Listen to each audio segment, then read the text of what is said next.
Yan, nagpapakita naman ng pagmumukha. Meron po akong isi-share sa inyo kasi tuturuan ko po kayo ng simplihan lang kasi nga hindi pa naman talaga tayo gaanong marunong mag-edit. Isi-share ko lang po yung mga nalalaman ko. Punta tayo kay CapCut, tara! Let's go! Ayan, nakapunta na nga po tayo kay CapCut. Ayan po yung ginawa ko na video na kung hari pa acting lang na meron po akong nakita na maliit na tao. Ayan, kung hari lang na pupulutin ko lang siya pero hindi naman, kung hari lang yan ha. At dadamputin ko nga po mula sa baba hanggang paitas. At nakagawa na nga tayo ng isa. Siyempre, may pangalawang video rin na gagawin nating dewende. Ayan, papaliitin po natin yan. Pagkatapos po niya, punta po tayo kay custom removal. Ayan. Yang lato-lato na yan is paliitin po natin yan. Gamitin natin is brush. Hanggang 1 lang yung gagamitin natin para pino po yung pagkakalagay niya. Hindi po tayo lumagpas. Yan, yung tao lang talaga yung ibabrush natin para nga yung tao lang po talaga yung makukuha. Nag-green na po yung applying, lumabas na. Siyempre, i-check na lang yan. Tapos po, ito po ang resulta niya. Yung tao lang po talaga yung nakuha. Punta po tayo kay overlay. Hanapin po natin si overlay. Ayan, nakita na po natin. Paputiin po natin yan. Press lang po natin yan. Pakaliwa. Ayan, i-press lang po natin. At dahil lumabas na nga po yung isa pang nagawa ko na video, kasi nga in-overlay nga natin, nakita nyo ba yung nag-green na yan? Papaliitin po natin yan.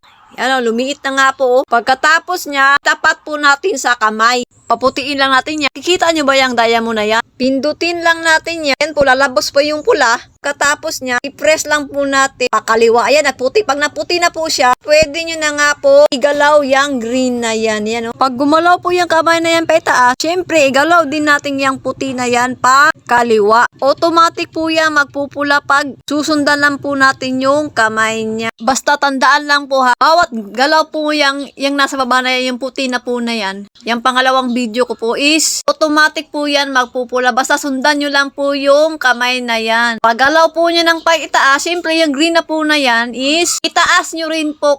Ayan po yung keyframe. Yung diamond na yan. Tapos, nagpula ulit. Pag pumuti po ulit yan is igalaw ulit. Ayan, sundan lang po yung kamay pa ibaba. Hanggang bumaba nga po yung kamay niya. Yan o, tignan nyo po, sinusundan ko lang po yung galaw niya. Yan o. Dati rin po kasi, hirap din po akong gamitin itong keyframe. Ayan po yung keyframe oh. Tapos, lalabas po yan sa baba. Yung ginawa natin ng pangalawang video ba? Itong maliit na dewende.